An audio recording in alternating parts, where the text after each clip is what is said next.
Bajo el título de Nuevos ciclos políticos en Europa y Estados Unidos, escuchamos las intervenciones de Arantxa Gómez Laya, exministra de Asuntos Exteriores, don Anthony Gardner, ex embajador de Estados Unidos en la Unión Europea, doña Dolores Cospedal, exministra de Defensa española, y modera esta mesa doña Cristina Manzano, directora de Relaciones Externas de la Secretaría General Iberoamericana. Pues muchas gracias. Es un placer estar aquí. Quiero empezar, como todos, imagino, dando las gracias a los organizadores por invitarme, pero también dando la enhorabuena por este fantástico foro y por estas fantásticas discusiones. Como decía nuestra presentadora, después de haber escuchado sobre la situación política, empresarial, nos toca dar un poco de contexto internacional.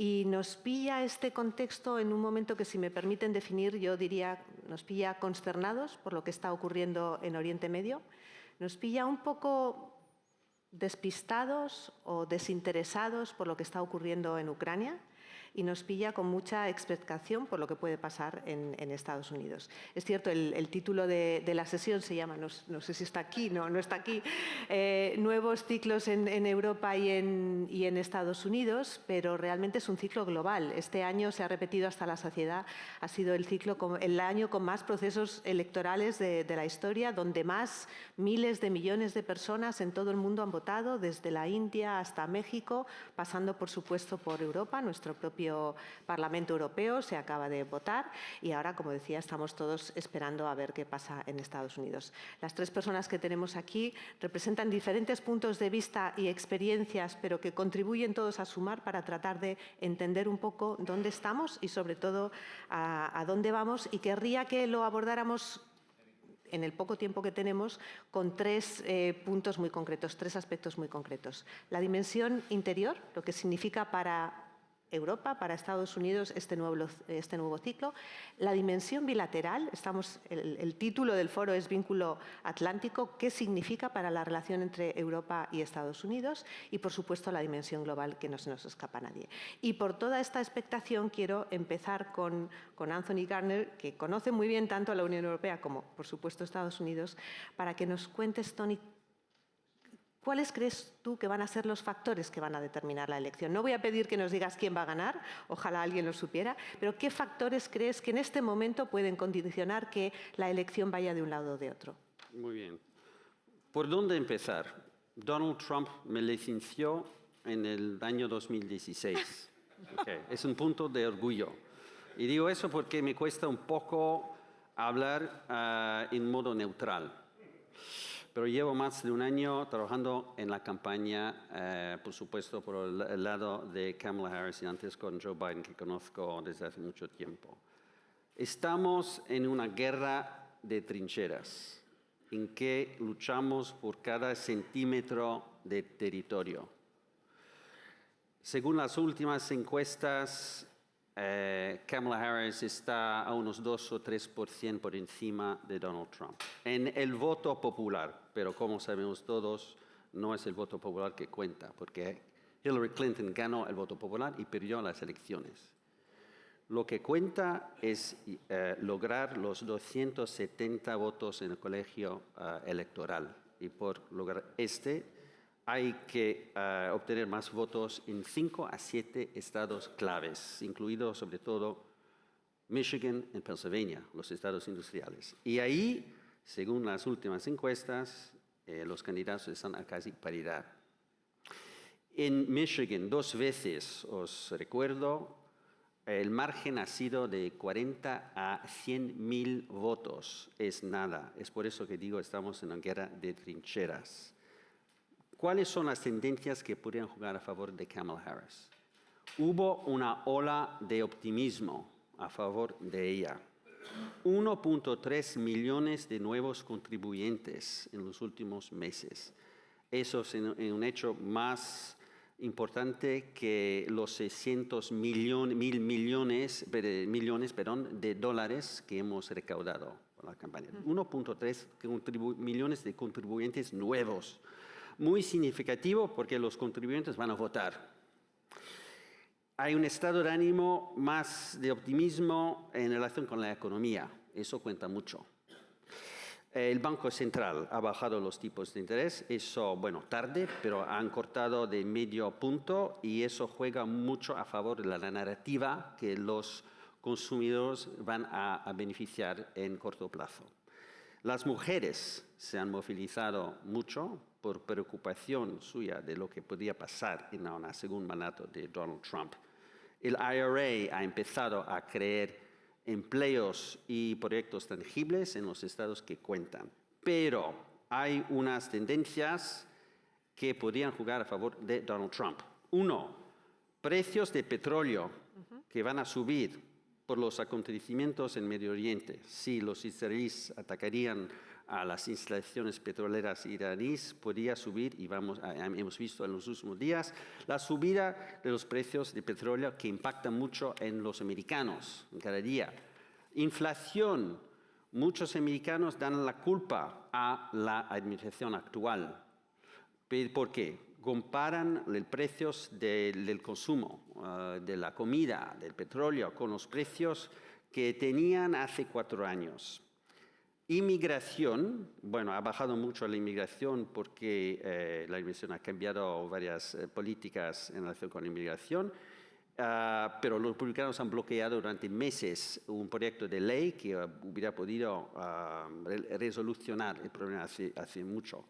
Y por último, el mundo está en llamas, como se dice, en conflictos, en Medio Oriente, Ucrania, y Donald Trump repite varias veces que durante mi mandato no hubo un conflicto. Y todos los conflictos del mundo son la culpa de la administración porque refleja una debilidad de Biden. Y eso no hubiera pasado en mi administración. Y muchos americanos creen que es verdadero. Como digo, estamos luchando por cada voto. Imposible prever el resultado el 5 de noviembre. Déjame que te pregunte una cosa más. No has mencionado a los jóvenes. Esta mañana el presidente del Partido Popular hacía una mención muy específica a las dificultades de los jóvenes y los jóvenes no son los más movilizados en Estados Unidos. ¿Crees que pueden animarse? Más animados ahora. ¿Están? Que durante Biden, porque eso ha sido el gran problema. Durante Biden, muchos jóvenes que conozco decían, bueno, no nos anima mucho, muy viejo, el debate ha sido un desastre, le ha costado 26 días a Biden antes que decidió de retirarse, pero animado mucho más por cuenta de Kamala Harris. Pero podía jugar el Medio Oriente una vez más. Unos, bueno, no solo árabo-americanos de origen árabe, pero jóvenes que dicen, no vamos a votar, no vamos a votar. Eso podría impactar. Muy bien. Bueno, tenemos una idea de qué puede pasar, por dónde puede ir en Estados Unidos. En Europa ya hemos tenido elecciones, pero la Comisión se está formando ahora, tiene que pasar por el Parlamento Europeo. Arantxa, voy a pedir el mismo análisis. ¿Cuáles van a ser las líneas generales que marquen este nuevo ciclo en Europa? Gracias. En Europa sabemos cuál es el equilibrio político, y el equilibrio político tiene buenas y malas noticias. Empiezo por las buenas. Hay un centro de gravedad en la política europea que se ha mantenido como resultado de las elecciones europeas. El gran grupo, digamos, proeuropeísta en el espacio europeo, que son los cristianodemócratas, socialdemócratas, liberales y verdes, siguen teniendo la mayoría en el Parlamento Europeo. Pero también, y esto hay que reconocerlo, hay turbulencias políticas en los dos grandes países que son el motor de la Unión Europea, en Francia y en Alemania. Y eso significa que cualquier reforma o cualquier programa político tiene que contar con esta debilidad, por lo menos de manera coyuntural. También para la agenda europea creo que hay buenas y menos buenas noticias. Empecemos por las buenas. Gracias al trabajo que han hecho Enrico Letta, al trabajo que ha hecho Mario Draghi y al trabajo que está haciendo el expresidente finlandés Niinistö, sabemos cuáles son las 3 grandes prioridades para Europa. La primera es la economía. Está bien querer ser un actor geopolítico, pero un actor geopolítico que no tiene capacidad económica no tiene credibilidad internacional. Y esto es lo que hemos experimentado en los últimos 5 años. Recuperar nuestra credibilidad internacional pasa por mejorar el rendimiento económico europeo. Y eso tiene un nombre, que es acabar con la fragmentación europea. Donde estamos fragmentados, somos poco competitivos. Entonces, creo que la receta es clara. Tecnología, energía y mercados de capitales, nuestros 3 talones de Aquiles, necesitan mayor integración. La segunda prioridad se llama Ucrania, y quien habla de Ucrania tiene que hablar de ampliación de la Unión Europea. Y digo que es una prioridad porque sabemos, hemos atado nuestro futuro, nuestro destino al destino de Ucrania. Y si pierde Ucrania, pierde la Unión Europea. Por lo tanto, tenemos como tarea principal seguir apoyando a Ucrania para que pueda vencer en su batalla contra el régimen de Putin.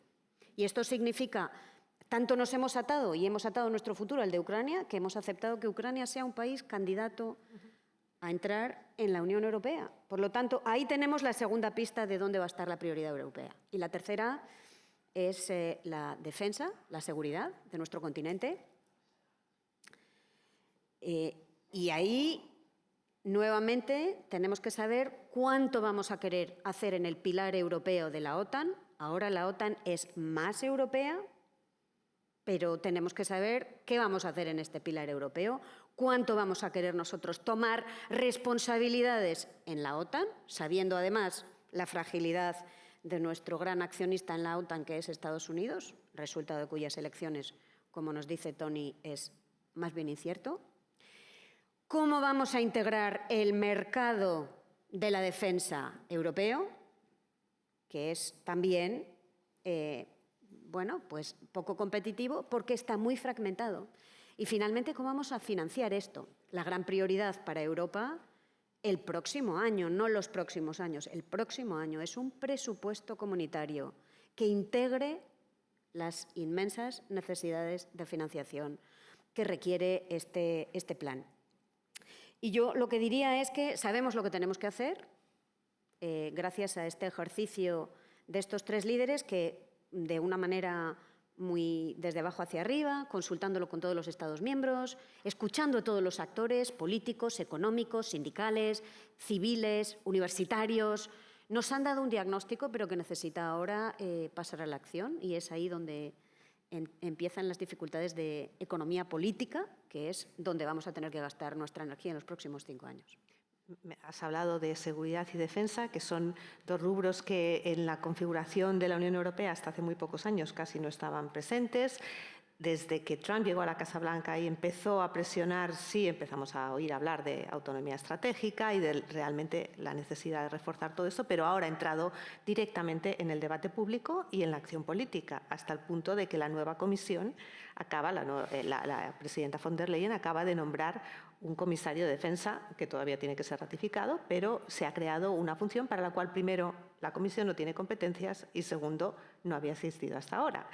María Dolores, ¿estamos dando pasos necesarios, suficientes para abordar esos desafíos de seguridad que pone Ucrania en el centro, por supuesto, pone Rusia, pero que tiene un sentido mucho más amplio, ¿no? Hablamos de industria, hablamos de otros muchos tipos de seguridad. ¿Estamos dando los pasos necesarios y suficientes para lograrlo?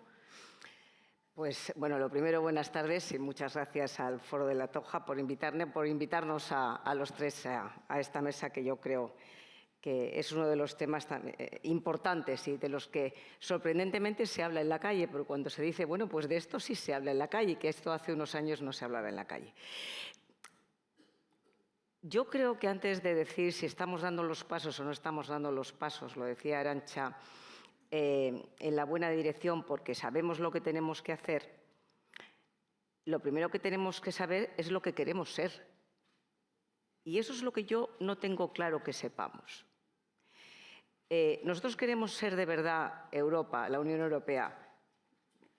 Queremos ser un actor estratégico de verdad, desde el punto de vista, no solo desde el punto de vista de tener una defensa garantizada, desde el punto de vista económico, desde el punto de vista de la influencia internacional. Queremos serlo de verdad, porque si lo queremos ser, eso supone que tenemos que adoptar determinadas decisiones para las cuales el ir dando muchos pasitos, pero muy cortos, como hemos hecho hasta ahora, al menos en el ámbito de la defensa o de la defensa colectiva, ya no nos vale. Europa está en una situación, Arantxa lo definía como una prioridad, que es la intervención en Ucrania, la invasión de Ucrania por parte de Rusia. Ahí se nos abre una ventana de oportunidad. Y entonces, en este momento, tenemos que decidir si queremos seguir dando muchos pasos, pero muy pequeñitos, y decir que queremos hablar de la autonomía estratégica que desde el Tratado de Ámsterdam de 1997 dijimos Europa tiene que empezar a hablar de política de defensa y apenas hemos hecho nada porque hemos tomado decisiones en materia de defensa conjuntamente, pero no hemos hecho defensa conjunta, que son dos cosas distintas, y son dos cosas bien distintas.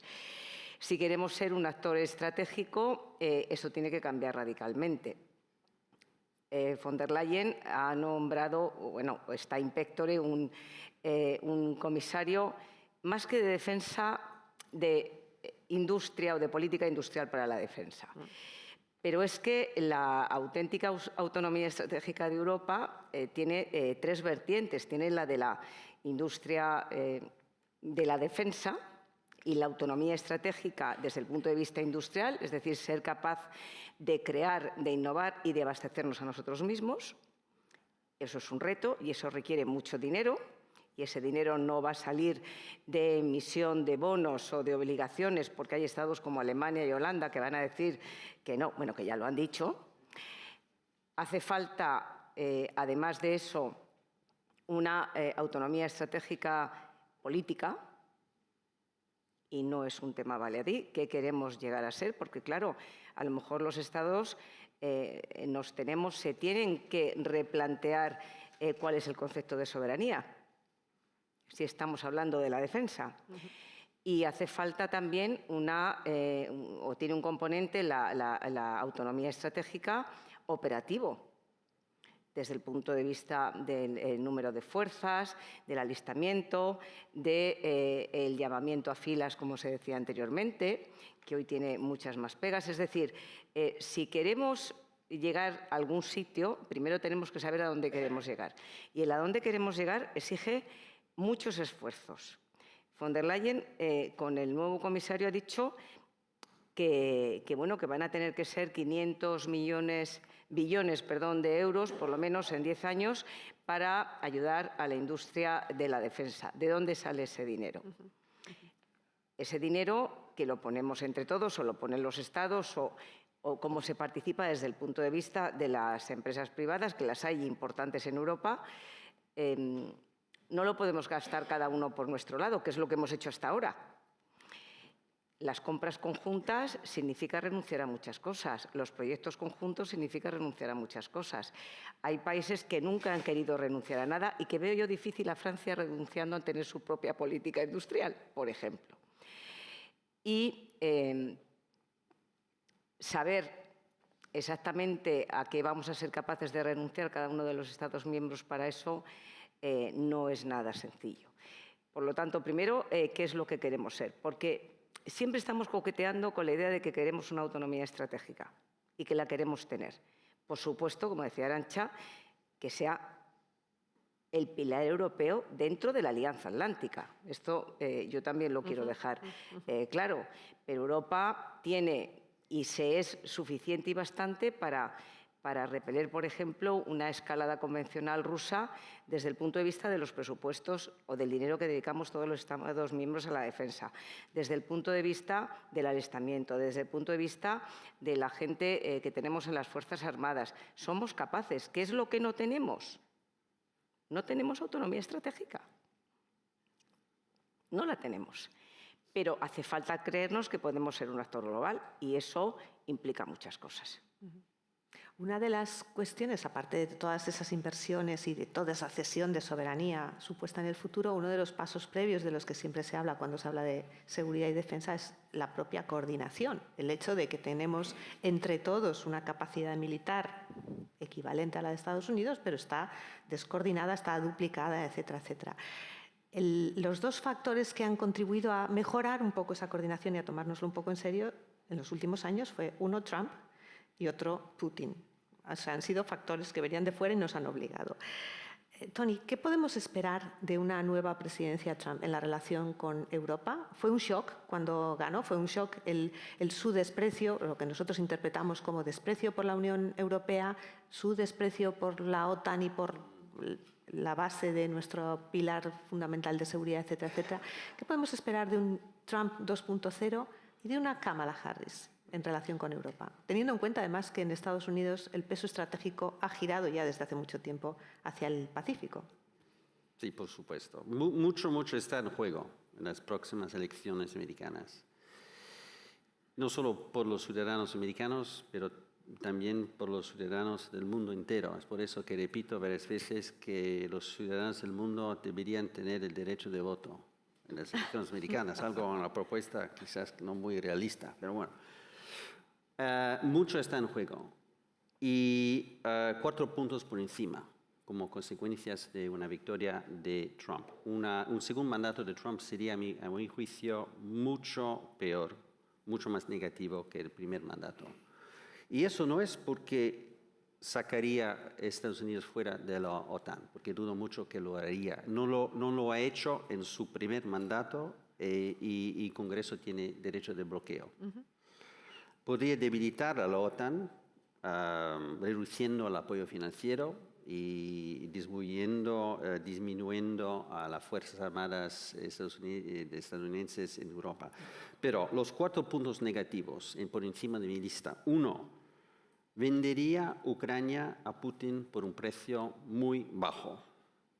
Y lo sabemos. Sabemos más o menos el contenido de su propuesta, porque 2 ex consejeros suyos, funcionarios de la Casa Blanca durante el primer mandato, publicaron un informe que podrías encontrar en el sitio web. En este informe dicen que Trump debería ofrecer a Putin conservar todo el territorio que ha ganado, 1. Además, le daría garantía que Ucrania no se convierta en miembro de la OTAN, al menos durante su presidencia. Ofrecería a Putin cortar todo el apoyo financiero y militar a Kiev. A cambio, exigiría a Rusia que no avance más y podría darle a Ucrania algunas garantías de seguridad en lugar de ser miembro de la OTAN. Por segundo, y eso es el punto a mi juicio clave, más importante todavía que Ucrania, comercio exterior. Si Trump imponiera aranceles del 60% contra la China, como repite quiere hacer, a las importaciones chinas, habrá un desplazamiento de las exportaciones chinas que iban hacia Estados Unidos, ahora irían hacia Europa. Porque sería uno de los únicos mercados abiertos del mundo. La Unión Europea no puede seguir a Estados Unidos en una guerra arancelaria porque quiere respetar las normas del OMC. Porque la Unión Europea es mucho más dependiente de las exportaciones de los Estados Unidos y porque la Unión es mucho más dependiente que nosotros de las materias primas y tecnologías. ¿Qué significa eso? Que habrá una guerra comercial con China, quiere imponer un arancel universal de 10 a 20%, eso incluye a Europa, y eso afecta a todas las importaciones de Europa, y veremos fricciones con la Unión Europea. Por tercero, él cree que el cambio climático es un mito creado por las élites internacionales para minar los intereses americanos y, por tanto, el mundo perdería 4 años más, preciosos años, para mantener nuestro objetivo común de limitar el calentamiento global a 2 grados centígrados. Y, por último, una victoria de Trump fortalecería otros movimientos populistas demagógicos en Europa. Austria es el último ejemplo. Hemos visto las elecciones en Europa. Podría seguir en la misma dirección. República Checa. Hemos visto cómo en Francia, en Alemania han ganado mucho terreno los partidos de extrema derecha. Esos son los 4 puntos. administración Harris seguiría más o menos en la misma dirección que la administración actual, quizás con varios cambios. Difícil para mí prever los cambios. Un punto posible es flexibilizar las condiciones que hemos impuesto a los ucranianos a cómo utilizar los misiles. Es decir, podrían atacar las instalaciones de donde vienen los misiles que atacan Ucrania. Por segundo, quizás que Harris podría ser un poco más crítico en relación con el gobierno Netanyahu. Ahora mismo es imposible hacerlo. Seguirá sin duda en las líneas que han seguido todas las administraciones, es decir, defender la libertad y seguridad de Israel y decir que Israel tiene el derecho de atacar a sus enemigos y bandas terroristas como Hamas y Hezbollah. Pero quizás un poco más de crítico de poner límites a cómo actúa el gobierno de Netanyahu. Siguiendo con este mismo punto, Arantxa, hace unos meses publicaste junto con otros autores un artículo en Foreign Affairs que se titulaba, que me encanta el título, Trump-Proofing Europe. ¿Qué es lo que tiene que hacer la Unión Europea para defenderse de esa posibilidad y de esa segunda administración con todo lo que ya sabemos que supuso la primera? Quería que compartieras un poco con todos cuáles son algunas de las ideas que planteabais en ese artículo. Sí, el artículo lo que dice es, el problema no es Donald Trump y la solución no es Kamala Harris. La cuestión es si los europeos tomamos nuestro futuro en nuestras manos o no. Evidentemente, quien está en la Casa Blanca cambiará nuestra capacidad de tomar nuestro futuro en nuestras manos. Un presidente estadounidense más hostil sabemos que hace mucho más difícil la tarea de conseguir una unidad en Europa. Porque es verdad, y lo vimos durante la época de Donald Trump, que le gusta buscar los eslabones débiles dentro de la Unión Europea y meter el dedo para evitar que la Unión Europea pues mantenga la unidad que necesita para generar energía política y seguir adelante. Por otra parte, es verdad que quizás la amenaza de un presidente Trump, que yo estoy de acuerdo con Tony, será muy diferente y será mucho más serio en su segundo mandato que en el primero, porque ahora conoce los resortes del poder que no conocía en su primer mandato. Quizás esto nos sirva de acicate, pero el mensaje del artículo y el mensaje que yo quiero dejar es, en realidad la respuesta está en nuestras manos. Si nosotros somos capaces, como decía María Dolores, de impulsar la agenda que nos va a nosotros permitir darle forma al mundo de mañana. O si simplemente nos vamos a dejar empujar por el Partido Comunista Chino o por quien los americanos elijan como presidente de los Estados Unidos. Ahí yo creo, yo soy un poquito menos negativa. Creo que los europeos somos conscientes de esto. Creo que la tarea por delante ahora de buscar, por ejemplo, un acomodo entre descarbonación, competitividad y seguridad, ese debate ha empezado, y ahora tenemos que ver cómo organizamos las distintas partes de este triángulo.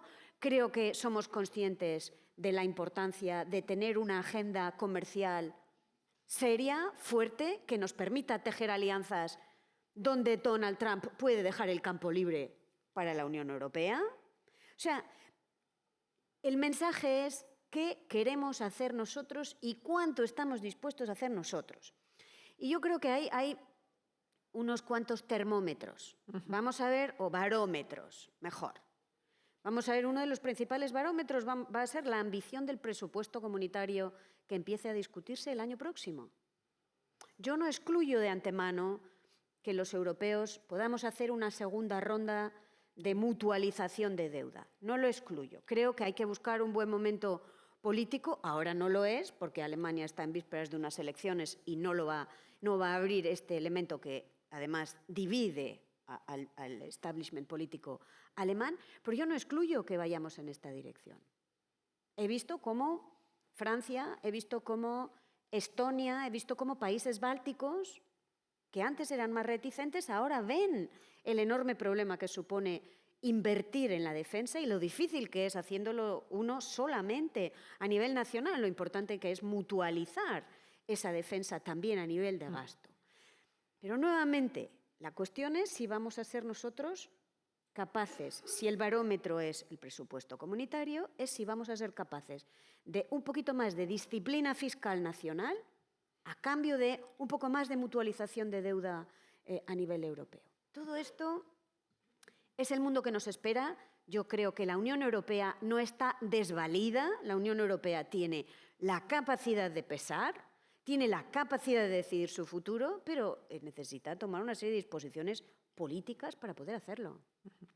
Uno de los cambios que también hemos visto en los últimos años, y está ligado con lo que estáis hablando, es el papel de la OTAN. De aquella muerte cerebral que determinó Macron, hemos pasado a una revitalización que además hemos visto escenificada precisamente en Madrid, en la cumbre de hace un par de años. María Dolores, quería que nos contaras un poco más sobre qué postura tenemos como europeos en ese pilar, cómo se juegan los equilibrios en cuanto a nuestra defensa en nuestro pilar europeo de la OTAN frente a todo lo demás que queremos hacer cuando tengamos la suficiente voluntad política. Claro, pero decías, Cristina, nuestro pilar europeo de la OTAN. No, lo que nosotros tenemos que construir es el pilar europeo de la OTAN. Es que esa es la cuestión. Se está hablando aquí, y estaban hablando Tony y Arantxa, de las consecuencias de un cambio de administración americana, que puede ser, que no puede ser, de estar siempre al albur de lo que pueda decidir el que más aporta y el que más da y el que más pone desde el punto de vista económico y también de fuerzas y de todo en la organización, en el Tratado del Atlántico Norte.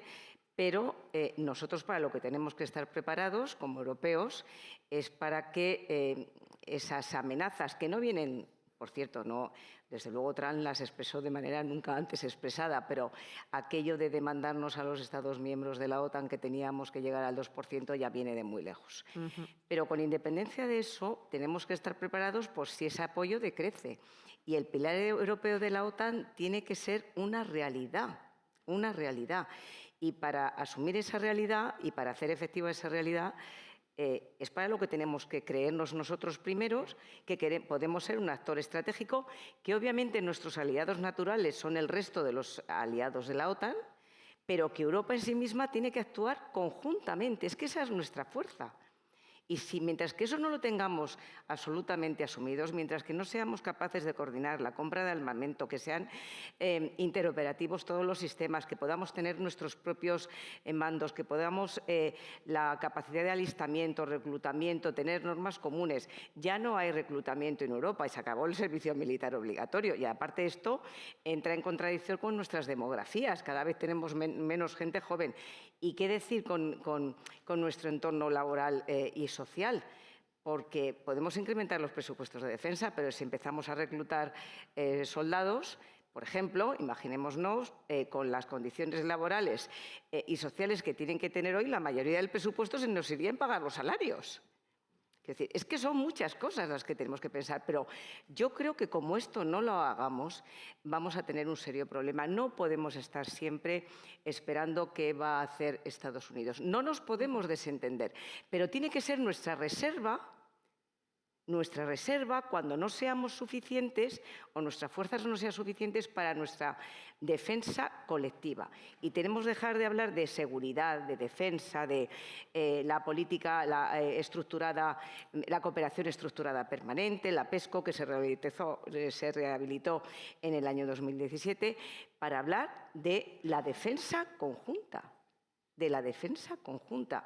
Y yo creo que eso es extraordinariamente importante. El papel de la OTAN es muy importante. Ahora mismo, para nosotros es fundamental.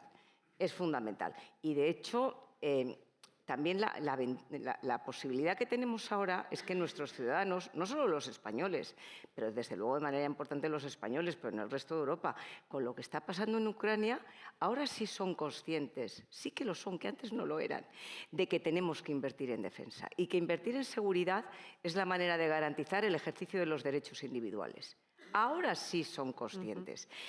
Pero claro, tienen que ver que gastamos más, pero que lo gastamos mejor, que lo gastamos unidos, para que puedan tener confianza en esa defensa de la Unión Europea que está integrada en la OTAN como sistema colectivo de defensa, igual que ya se fían de la OTAN, que antes no se fiaban.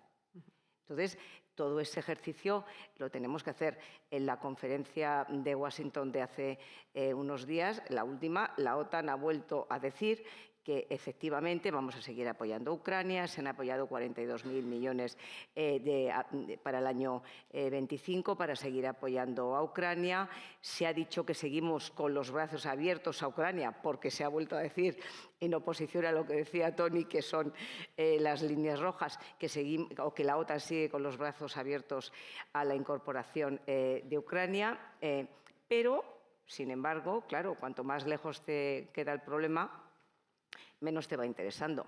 El apoyo popular ya a Ucrania va cayendo. Cuanto más lejos, cae más. Cuanto más largo en el tiempo, cae más. Aunque el apoyo humanitario sigue existiendo, ha bajado en 8 o 9 puntos desde la primavera del año 2022. Entonces, ¿qué tenemos que hacer? Que nuestros ciudadanos confíen en que la inversión en seguridad no es un gasto para comprar tanques, es una inversión en seguridad. Y eso, el movimiento, como dice Arantxa, se demuestra andando. Vamos a ver los presupuestos, vamos a ver lo que se asigna, vamos a ver lo que están dispuestos a hacer los países y a lo que están dispuestos a renunciar los Estados miembros. Y este es un debate muy importante porque es hablar de la soberanía de los Estados miembros. Y el comisario es un comisario industrial, porque hoy la Comisión no tiene competencias para hacer eso. Requeriría, desde mi punto de vista, una reforma de los tratados. Y entonces hay que avanzar. Y yo creo que tenemos que avanzar. Y no nos equivoquemos, porque ahora tenemos 2 ejes. Hemos pasado de unos ejes a otros ejes. Pero los otros ejes, yo creo que ahora nosotros estamos en el eje que tenemos que estar. Pero tengamos cuidado a ver si nos vamos a creer que por ser Europa podemos dejarnos todo el tiempo del mundo. Ahora hay una urgencia y la tenemos que aprovechar. La tenemos que aprovechar. Ese melón de la reforma de los tratados lo dejamos para el foro del año que viene, a ver cómo hemos avanzado hasta entonces. Europa Occidental, Estados Unidos han sido socios durante los últimos 70 años y han apoyado y han movido un sistema multilateral que estaba concebido sobre todo desde Estados Unidos, pero del que formamos parte, hemos creído en sus valores, en sus instrumentos, en sus organizaciones. Un sistema multilateral que hoy está muy cuestionado desde las propias Naciones Unidas. Antes lo hablábamos, no recordamos en la historia un momento en que un país haya vetado la entrada del secretario general de Naciones Unidas hasta la Organización Mundial del Comercio con un sistema de arbitraje bloqueado por Estados Unidos, etcétera, etcétera, etcétera.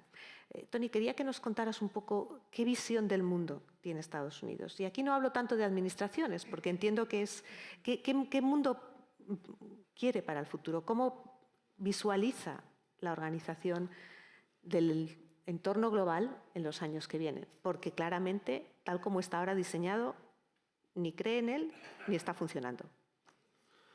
Pues mejor hablar solo de Kamala Harris, porque la visión de Donald Trump es un poco distinta. Perfecto. El mundo de Donald Trump, que la regla del más fuerte prevale. No vamos a hacer lo que nos gusta, porque somos los más potentes del mundo. Pero bueno, dudo mucho que a largo plazo eso puede ayudar a los intereses de los americanos. Porque si entramos en un mundo de que las reglas del más fuerte prevalen, bueno, eso es un caos. Pero mejor para hablar del mundo de Kamala Harris. Seguiremos apoyando al Fondo Monetario, al Banco Mundial, a la ONU, pese a todas sus debilidades. Pero me cuesta mucho admitirlo, que no hemos hecho lo suficiente para fortalecer la OMC y las reglas de la OMC.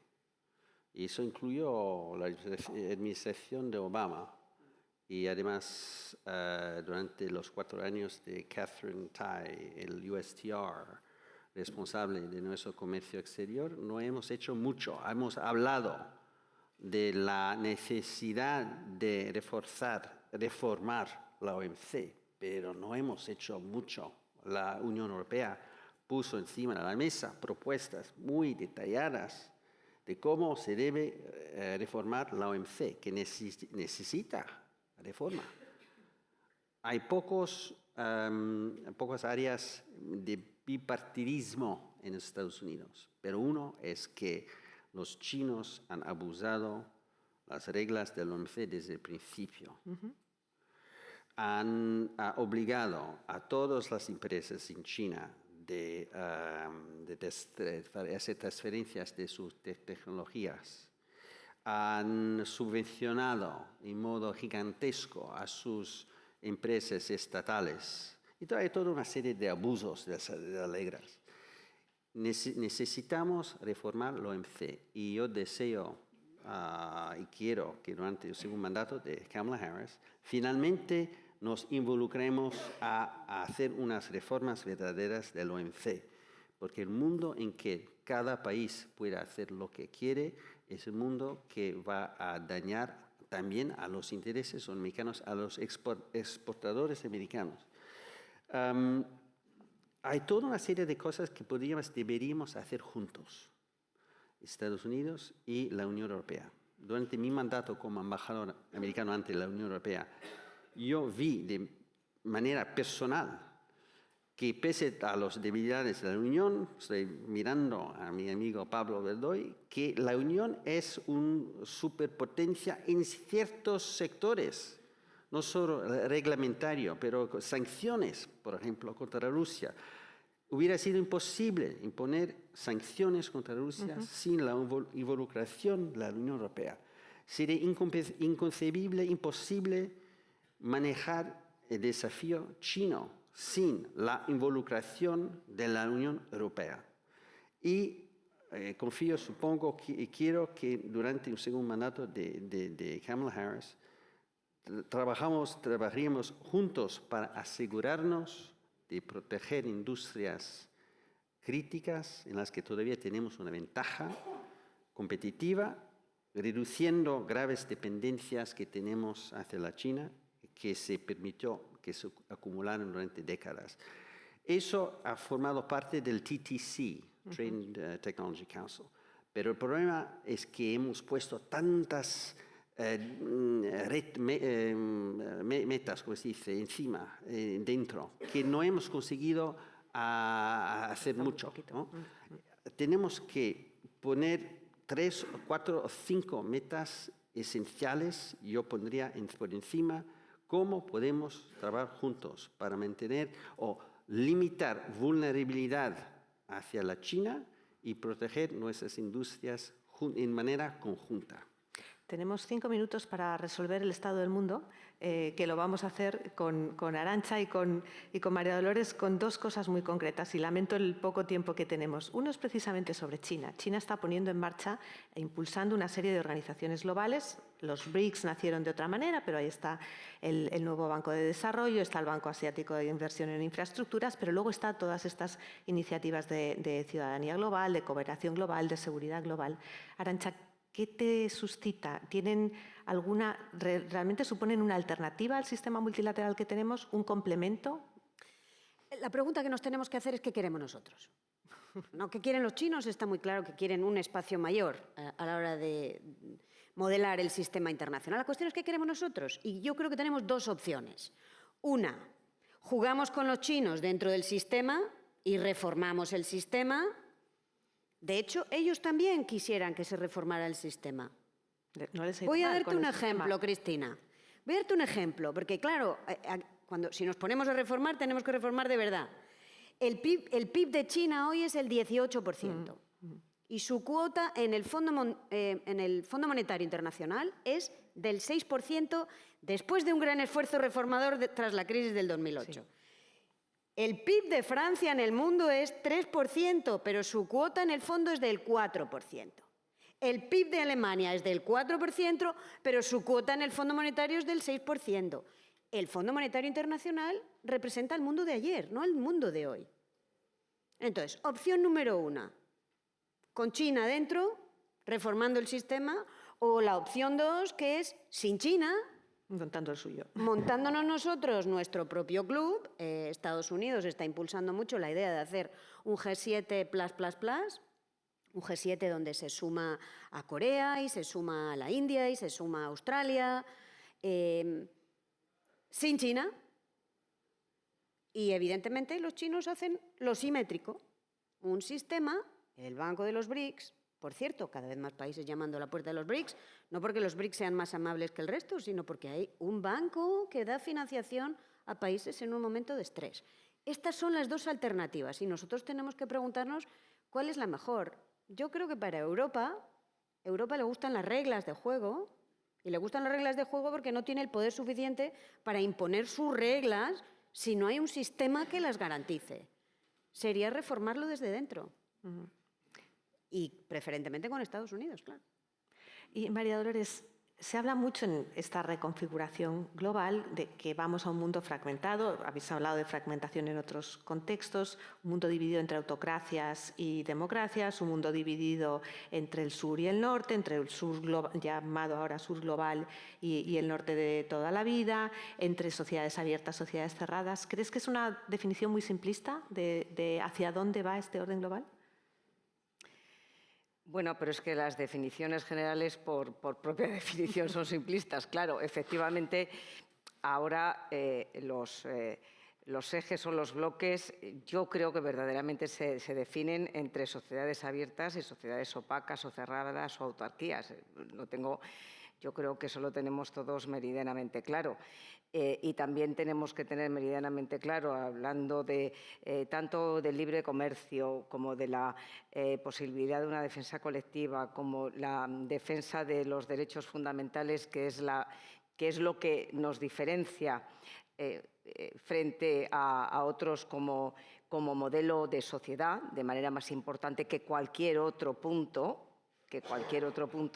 Tenemos que ser bien conscientes exactamente eso, de lo que queremos ser. Es que volvemos siempre a lo que queremos ser. Queremos ser un actor geoestratégico que sea capaz de defenderse, que esté integrado en una organización colectiva de defensa no solo ante el ejercicio de la fuerza, se conciba la fuerza como se conciba con los actores convencionales o con nuevos actores. Hoy tenemos un conflicto armado, una guerra con grupos terroristas y estados. Entonces, esto ya cambia completamente. Queremos ser eso con un fundamento que es nuestra columna vertebral, que somos los defensores de los derechos humanos y las libertades individuales, del Estado democrático de derecho o social y democrático de derecho, porque eso es lo que nos identifica. Pero para eso tenemos que cuidar lo que tanto ha costado conseguir. Hay otro bloque que no lo tiene que cuidar, no tiene necesidad de cuidarlo y precisamente por eso le es mucho más fácil avanzar. Cuidado, porque claro, tener que mediar con que todo el mundo tenga garantizados sus derechos es mucho más complicado, pero es que nosotros no queremos renunciar a eso. Pero claro, algo nos tendrá que costar. Y entonces estamos hablando de nuevos bloques y de otra circunstancia en la que y otra tesitura. Tenemos que ser conscientes que de alguna manera tenemos que admitir una cierta economía de guerra. Y esto parece algo muy exagerado, pero no lo es. Estamos en una situación donde queremos colaborar entre todos, pero no va a ser muy sencillo, pero yo creo que se puede lograr. Ahora, la fuerza nuestra, aparte de por lo que podemos aportar, gastar, defender o luchar en todos los ámbitos, está por lo que representamos, que no representan otros, y eso lo tenemos que defender. Bueno, creo que no hemos resuelto el problema del mundo, pero creo que nos queda claro que si queremos está en nuestras manos, con lo cual a lo mejor nos podemos quedar con esa idea y les agradezco muchísimo las contribuciones y las reflexiones compartidas. Creo que se han ganado un aplauso.